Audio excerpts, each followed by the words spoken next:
आदरणीय सुश्री उमा भारती जी, दोनों हाथ ऊपर उठा के ताली बजा के स्वागत कीजिए, अभिनंदन कीजिए दीदी का।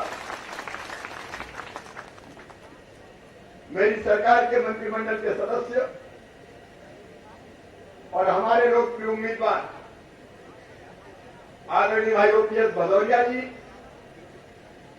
भाई अरविंद जी, मेरी सरकार के स्वतंत्र प्रभार के मंत्री आदरणीय भारत सिंह कुशवाहा जी, बहन संध्या जी, जिलाध्यक्ष नाथू सिंह गुर्जर जी, भाई लाल सिंह आर्य जी, आदरणीय रसाल सिंह जी, आदरणीय मुकेश चौधरी जी, आदरणीय राकेश शुक्ला जी, भाई अशोक अर्गल जी, संजीव काकर जी, केशव सिंह भदौरिया जी, रवि सैन जैन जी, कीर्ति सिंह जी, रमेश जी, आदरणीय कोप सिंह नरवलिया जी, देवेंद्र नरवलिया जी, केदार वर्मा जी, भाई प्रीतम लोधी जी, ममता भदौरिया जी, मंच पर विराजमान सभी वरिष्ठ नेता, साथी, पदाधिकारीगण, मेरे बहनों, भाइयों, बेटे बेटियों, दोनों हाथ जोड़ के शीश झुका के आपको प्रणाम करता हूं, आपको नमस्कार करता हूं। अभी दीदी को हम सुन रहे हैं। दीदी वो है जिन्होंने 2003 में एक दम्भ, अहंकार, आतंक, अत्याचार और मध्य प्रदेश का बंटा ढार करने वाली सरकार को उखाड़ के फेंकना था। उमा जी के अलावा किसी में ताकत नहीं थी तो सरकार को उखाड़ के फेंक दे। एक बार फिर दीदी के लिए तालियां बजाइए, उनका अभिनंदन कीजिए। आई एम प्रफुल्लित और प्रसन्न। अयोध्या में भगवान श्री राम की जन्मभूमि पर भव्य मंदिर का निर्माण हो रहा है। मोदी जी ने शिलान्यास किया है, लेकिन मंदिर के निर्माण के लिए अपना खून पसीना बहाने वाली, त्याग और तपस्या करने वाली, उस समय जैसे अद्भुत कार्य कभी हनुमान जी ने किए थे रावण को युद्ध में पराजित करने को, वैसे ही शौर्य का प्रदर्शन करने वाली हमारी दीदी उमा भारती आज हमारे बीच में आई है। एक बार फिर दोनों हाथ ऊपर उठा के ताली बजा के उनका स्वागत कीजिए, उनका अभिनंदन कीजिए। मध्य प्रदेश में जब सरकार बनाई, मुझे कहते हुए गर्व है कि अगर मैं 13 साल में भी कुछ अच्छा कर पाया तो उसके पीछे उनके पंचन की मूल प्रेरणा थी। जन, जल, जमीन, जंगल और पशुधन, इसको मिलाकर आधुनिक मध्य प्रदेश के निर्माण की जो कल्पना की थी वो पंडित दीनदयाल उपाध्याय का अंत्योदय था, जो दीदी ने पंचक के रूप में मध्य प्रदेश की जनता के सामने रखा था। और उसी को देखकर मैं भी कुछ अच्छा कर पाया। और जब फिर एक बार कहता हूं दीदी का, दोनों हाथ ऊपर उठा के ताली बजा के आप स्वागत कीजिए, अभिनंदन कीजिए। और अपने उद्बोधन के प्रारंभ में आज मैं दीदी ये कहना चाहता हूं, आत्मनिर्भर भारत मोदी जी का संकल्प है, लेकिन वो संकल्प आपके बिना पूरा नहीं हो सकता। आत्मनिर्भर भारत के लिए हमारा संकल्प है आत्मनिर्भर मध्य प्रदेश। और हम हेलीकॉप्टर में भी बैठ के तब भगवान ने हमारे मन में ये भाव पैदा किया। आज हमने योजना बनाई कि आत्मनिर्भर मध्य प्रदेश का ड्राफ्ट आदरणीय दीदी तैयार करेगी और सबसे चर्चा करके मोदी जी से भी उसको स्वीकृत करा के 3-3.5 साल में आत्मनिर्भर मध्य प्रदेश खड़ा करने में कोई कसर नहीं छोड़ेंगे, कोई कमी नहीं छोड़ेंगे। देखिए कभी कभी ऐसा दिन आता है जो इतिहास की धारा बदल देता है। और आज मुझे लग रहा है दीदी के मन में जो भाव है मध्य प्रदेश की जनता की सेवा का, लोक कल्याण का, वो निश्चित तौर पर पूरा होगा। एक तरफ ये संकल्प करने वाली सरकार, दीदी ने सही कहा, उस समय भी बात आई, हमारे साथी बैठे हैं यहाँ पे, अरविंद जी बैठे हैं, भारत सिंह जी बैठे हैं, बाकी वरिष्ठ बैठे। बात ये भी आई थी कि 3-4 सीटों का तो अंतर है, चाहे तो सरकार छोड़े, प्रोसेस करें, फिर से बनाए, वोट तो अपन को ज्यादा मिले। लेकिन तब हमें ये तय किया कि नहीं, सीट कांग्रेस की ज्यादा है, भले 4 ज्यादा हो, अब कांग्रेस की सरकार चलाए। हमने सोचा था 15 साल बाद आए, शायद कुछ अच्छा करेंगे, कुछ बेहतर करेंगे। हमने सपने में कल्पना नहीं की थी कि 1.25 साल में फिर मैं मुख्यमंत्री बन के आ जाऊंगा। सपने में भी सचमुच में कभी नहीं सोचा था। हम तो झोला लेके निकल पड़े, जहां अत्याचार अन्याय हो वहां डट जाते थे। लेकिन कमलनाथ जी क्या हालत तुमने मध्य प्रदेश की कर दी। ये ओपीएस भगविया खड़े, ये ओपीएस एक बार नहीं अन्य कुमार कमलनाथ के पास गए, सरकारी मुख्यमंत्री जी के पास, हमारे इनको तहसील बनाओ, रोड में नगर पंचायत टूटी नहीं चाहिए, रतनगढ़ भैया का पानी लाओ। मुझे क्या क्यों तकलीफ होती है बहनों और भाइयों, हमारे के एहसान करने आएंगे। हमने फैसला किया था हमारी तहसील होगी, कमलनाथ जी जवाब देना पड़ेगा ऑन रिकॉर्ड। हमारी की धरती में खड़े रहकर शिवराज सिंह चौहान कह रहा है, बताओ तुमने हमारी को तहसील बनाने का प्रस्ताव क्यों रद्द किया। कांग्रेस के लोग सुन रहे हो, उनको जवाब देना पड़ेगा। बोलो अमाइन को तहसील बनाने का प्रस्ताव रद्द करना अमाइन के साथ अन्याय है कि नहीं है? ऐसे नहीं, सब बोल के बताओ अन्याय है कि नहीं। अब तुम कैसी सरकार चलाते हो, खुद को कुछ देते नहीं हो, और अगर दूसरे ने दिया तो उसको छीनने का काम करते हो। ओपीएस फिर मिलाते रहे, स्वभाव नहीं है इनका, लेकिन जनता की आग्रह करते रहे हमारी को तहसील बनाओ, उन्होंने ध्यान नहीं दिया, निरस्त कर दिया। आज अगर शिवराज सिंह चौहान आया है तो हमारे वालों खाली हाथ नहीं आया है। अमाइन को तहसील बनाने की अधिसूचना जारी करवा के मैंने अमाइन में कदम रखा है,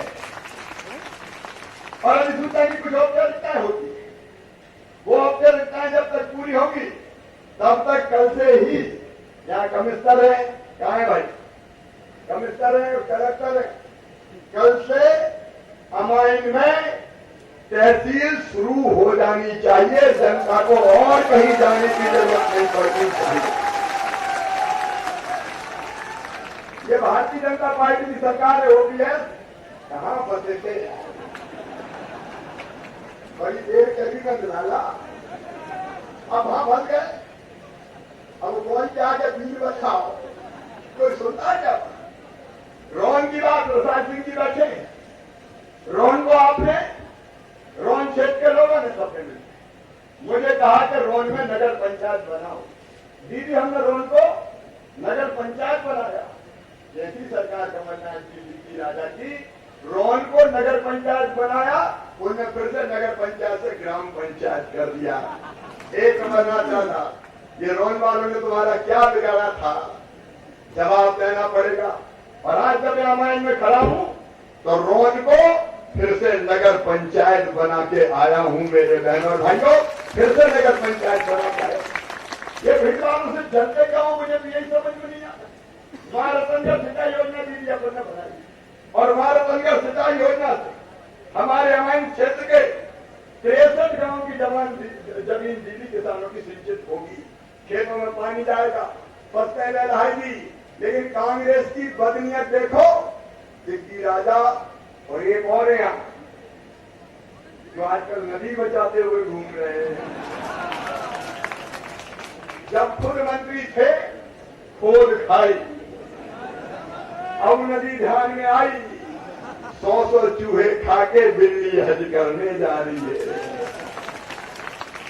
इनका जवाब देना पड़ेगा।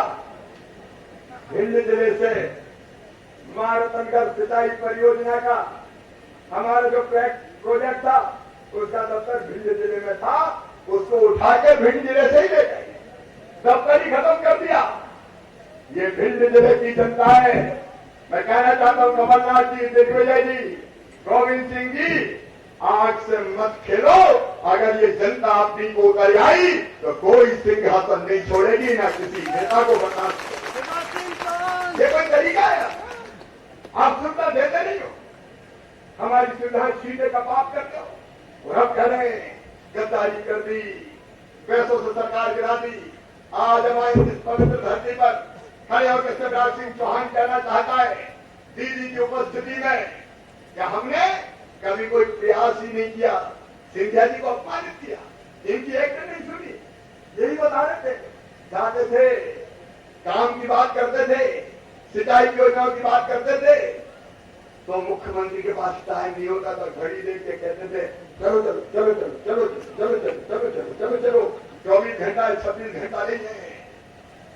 तो सिंधिया जी ने और ओपीएस ने भी अब कह दिया चलो चलो चलो चलो चलो चलो चलो चलो।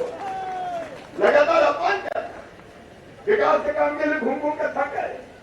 आज ईमानदारी से ओपीएस भदौरिया बताओ, 15 महीना उनकी सरकार चली, 15 रुपए के काम दिए क्या कांग्रेस की सरकार ने? और आपसे भी पूछना चाहता हूं, दिए क्या? 15 रुपया के काम तुमने नहीं किए। क्या के लिए तुमने सरकार बनाई? झूठे वचन दिए, वादे किए। अरविंद भदौरिया सहकारिता मंत्री बैठे, मैं तो हैरान हूं। दीदी अर्जी प्रमाण पत्र किसानों को दे दिए कि कर्जा माफ और 800 करोड़ रुपए के सहकारी बैंक से अब वो मुझसे मांगने आ रहे हैं कि मामा मर जाएंगे। कमलनाथ ने कह दिया हमसे बंटवा दिए सहकारी बैंकों से। अर्जी प्रमाण अर्जी नहीं कहा, मैं पैसा दूंगा, प्रमाण पत्र बांट दो। किसान प्रमाण पत्र ले गए, लेकिन पैसा ढेला नहीं दिया, हमें दे दो नहीं तो बैंक ही बर्बाद हो जाएगा। फर्जी प्रमाण पत्र बांटे कमलनाथ जी आपने, और दिग्विजय सिंह जी तो है ही फर्जी। न शाम को नाम नहीं लेता, नहीं के बाद नहानी पड़ता है। रवि नहाने के मुंह में बिल्कुल नहीं। लेकिन आप बताइए किसानों के साथ धोखा है कि नहीं? अरे जोर से बताओ, धोखा है कि नहीं? कितने अन्याय किए। 0% ब्याज पे हम कर्जा देते थे, 0% ब्याज पे 800 करोड़ रुपया 0% ब्याज पे। मैं फिर कह रहा हूं, अरविंद यहां बैठे, दीदी 0% ब्याज पे हमने कर्जा दिया, मतलब सरकार किसानों का पैसा भरेगी जितना ब्याज है और 0% पे देगी। अब ये मांग रहे फिर मुझसे 1000 करोड़ रुपया और दो, मिलकर खाएंगे। कोई उसने तो ढेला नहीं दिया, ढेला। और अभी तारीख तय करके मैं 22 तारीख को 23 को वो 1000 करोड़ रुपया अरविंद भदौरिया के मंत्रालय को दे रहा हूं 0% का। ये किसान मर जाएगा, दंड ब्याज दे देते। 2200 करोड़ रुपया फसल बीमा योजना के, इनके घपले और घोटाले देखिए। 2200 करोड़ रुपया फसल बीमा योजना के किसानों ने तो प्रीमियम दिया, इन्हें जमा ही नहीं किया। मैं मुख्यमंत्री बना, दीदी बता रही थी कोरोना काल में आया, चारों तरफ संकट थे, पैसे की व्यवस्था नहीं थी, लेकिन हमने कहा किसानों का हक हम मारने नहीं देंगे। 22 करोड़ रुपया मैंने जमा करके 3100 करोड़ रुपया किसानों के खाते में जमा करवाए। और सुनो किसान भाइयों, ये कांग्रेस ढोंग करती है, हम आपको वचन देते हैं किसानों के साथ अन्याय नहीं होने देंगे। 18 तारीख को 11 बजे 20 लाख किसानों के खाते में 4600 करोड़ रुपया पिछले कांग्रेस के जमाने के फसल बीमा योजना के भी डाल देंगे, किसान को न्याय देंगे। अब वो कहते थे पैसे नहीं है, पैसा नहीं है, हम कहां से ला रहे? 300 करोड़ के तो करवा दिए 3 महीना में, और अभी फिर लंबी सूची पड़ दी। लेकिन चिंता मत करना, अभी ट्रेलर है, ओपीएस और कमलनाथ थोड़ी है, पिक्चर अभी बाकी है। विकास के कामों में कसर नहीं छोड़ेंगे हम, कहीं से लाएंगे। मुझे कहने से राहत के कहां से बांटोगे? कोरोना में कितना पैसा खर्चा हो रहा है आपको पता है? रोज करोड़ों रुपया इलाज में खर्चा हो रहे हैं। मैंने बुक नहीं भरी, अरे कहीं से भी लाना पड़े लाएंगे, लेकिन गरीब किसानों को कसर नहीं रहने देंगे। ये मेरे गरीब बहनों और भाइयों, आज फिर हितग्राही आए, मेरी सब योजना बंद कर दी। मेरी बेटियां बैठी है, मेरी बेटियों लाडली लक्ष्मी योजना बंद कर दी इस कांग्रेस की सरकार ने। मेरी भांजियों ने क्या बिगाड़ा था? मेरे भांजे भांजियों, मैं 12वीं में अच्छे नंबर लाते थे, लैपटॉप के 25,000 देता था, वो 25,000 भी कमलनाथ दादा खा गए। इस साल फिर से लैपटॉप देना शुरू करूंगा। बेटियों चिंता मत करना, ये लैपटॉप के खा गए। मेरे बहनों और भाइयों, हमने संबल योजना बनाई। संबल योजना में तय किया कि गरीब बेटा बेटी हमारे जो गरीब परिवार से आते, किसी जाति समाज के हो, अगर वो मेधावी हैं और उनका एडमिशन मेडिकल इंजीनियरिंग कॉलेज में होगा तो माता पिता फीस नहीं भरवा सकते। हमने तय किया संबल में कि उनकी फीस उनके मम्मी पापा नहीं भरवाएंगे, मामा शिवराज सिंह चौहान भरवाएगा, भारतीय जनता पार्टी की सरकार भरवाएगी। इन्होंने कोई बात नहीं, बाद में ले लूंगा, मैं तुम्हारा कागज ले लूंगा। उन्होंने वो संबल योजना भी बंद कर दी। मेरे बहनों और भाइयों, बोलो संबल योजना बंद करके बच्चों मैं ले लूंगा, अभी तुम्हारा कागज लेके जाऊंगा, चिंता मत करो। कमलनाथ तो कभी 15 महीने में आया नहीं, मामा आता तो सबसे आवेदन लेता है। बोलिए भारत माता की। अब मैं आपसे पूछ रहा हूँ, संबल योजना बंद करके बच्चों के साथ अन्याय किया कि नहीं किया? एक बार जोर से बताओ, किया कि नहीं किया? और सुनो मेरे गरीब बहनों और भाइयों, जब हम जाते थे, हमारे गरीब भाई बहन कहते थे 1 रुपया किलो का गेहूं चावल हमें नहीं मिलता, कई परिवार छूट गए थे। हमने योजना बनाई कि हर एक परिवार को 1 रुपया किलो गेहूं चावल दिया जाएगा। कांग्रेस ने ठंडे बस्ते में डाल दिया। लेकिन आज सुनो अमाइन वालों, अमाइन नहीं, भिंड जिले और पूरे मध्य प्रदेश के जितने शेष गरीब है, 16 तारीख को सबको दिन के 12 बजे 1 रुपया किलो गेहूं चावल देना प्रारंभ कर दिया जाएगा। कोई गरीब शेष नहीं बचेगा। गरीब की थाली कभी रहे न खाली। उसको मेरे पास ले आना, भाषण के बाद मैं उससे बात कर लूंगा, ठीक है। गरीब की थाली खाली नहीं रहने देंगे। ये कमलनाथ की नहीं, भारतीय जनता पार्टी की सरकार है। मैं आपसे पूछना चाहता हूं, 15 महीना में कभी कमलनाथ भिंड आएगा? जोर से बताओ, आएगा? कभी अमाइन आएगा? कभी किसी का आवेदन दिया क्या? कभी किसी गरीब की सुनी क्या? ये गरीबों को राशन भी मिलेगा। और छोटे छोटे दुकानदार, फुटपाथ पर फल बेचने वाले, फुटपाथ पर सब्जी बेचने वाले, चाय की दुकान वाले, पान के ठेले वाले, दाढ़ी बनाने वाले, बाल गोटने काटने वाले, जूता सीने वाले, रिक्शा चलाने वाले, कचौड़ी बनाने वाले, समोसा बनाने वाले, पंचर जोड़ने वाले, कबाड़ बीनने वाले, सुनो मेरे ऐसे सभी गरीब छोटे छोटे व्यापारियों, दिन रात कमाने वालों, अब तुम में से हर एक को भारतीय जनता पार्टी की सरकार, प्रधानमंत्री जी की योजना है, जिसको मध्य प्रदेश में आदर्श ढंग से हम लागू करेंगे। और 10,000 रुपए का लोन बिना ब्याज का, जिसकी गारंटी सरकार लेगी, ऐसे हर गरीब को दिया जाएगा। और जिला प्रशासन, ओपीएस और जिलाध्यक्ष भारतीय जनता पार्टी के सब इसको आदर्श तरीके से आप लोग लागू करवाने का काम करें। मेरी बहनों, ये कांग्रेस की सरकार थी। संबल योजना में हमने तय किया कि बेटा बेटी को जन्म देने के पहले 4,000 और जन्म देने के बाद 12,000, कुल 16,000 रुपया दिया जाएगा।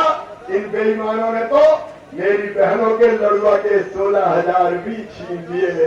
बहनों के मुंह से लड्डू का निवाला इनने छीना। और मेरे बहनों और भाइयों, अगर एक्सीडेंट में मौत होती थी, हम 4 लाख रुपया देते थे।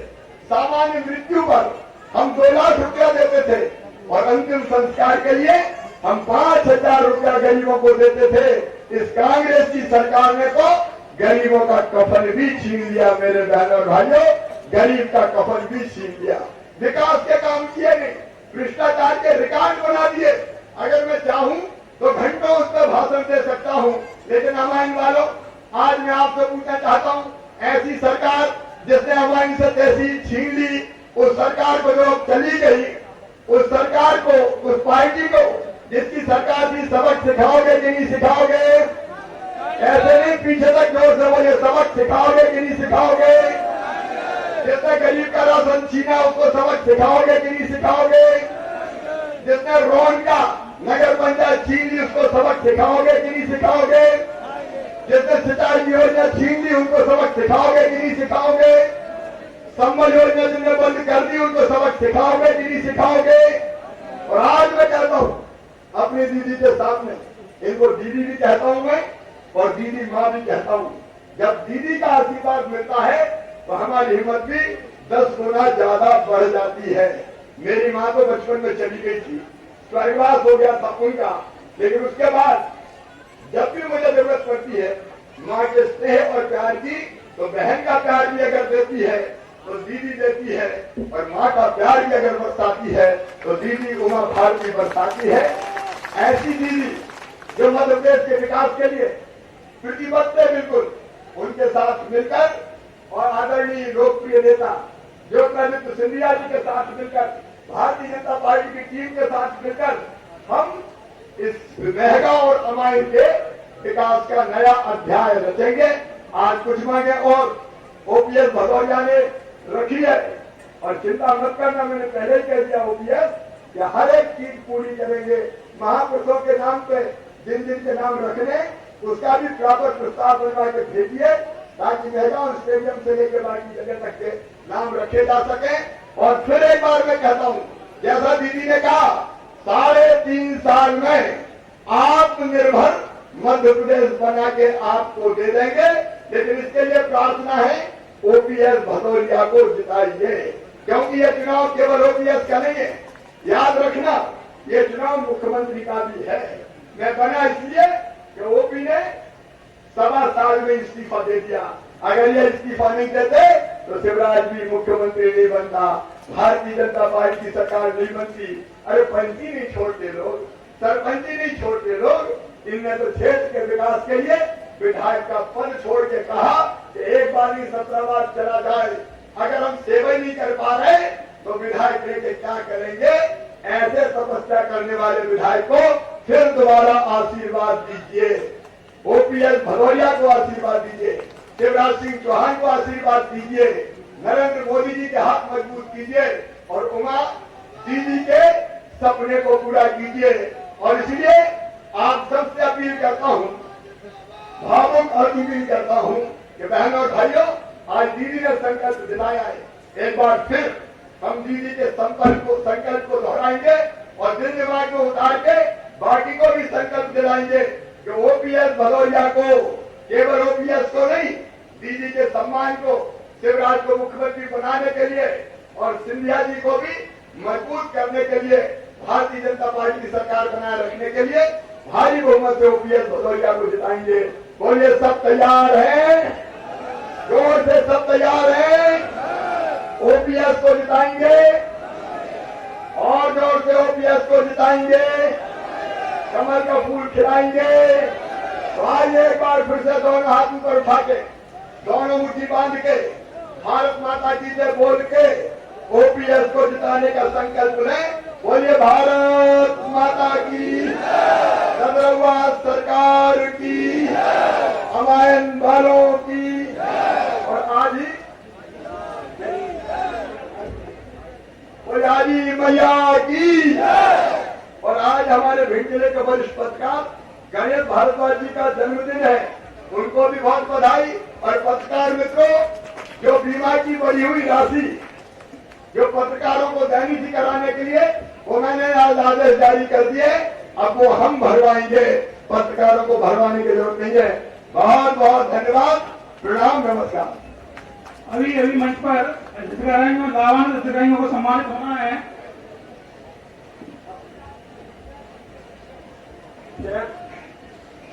खेमराज नरवरिया, जनपद अध्यक्ष अटेर, आज दीदी के आशीर्वाद से भारतीय जनता पार्टी के सदस्य ले रहे हैं, उनको बधाइयां, शुभकामनाएं।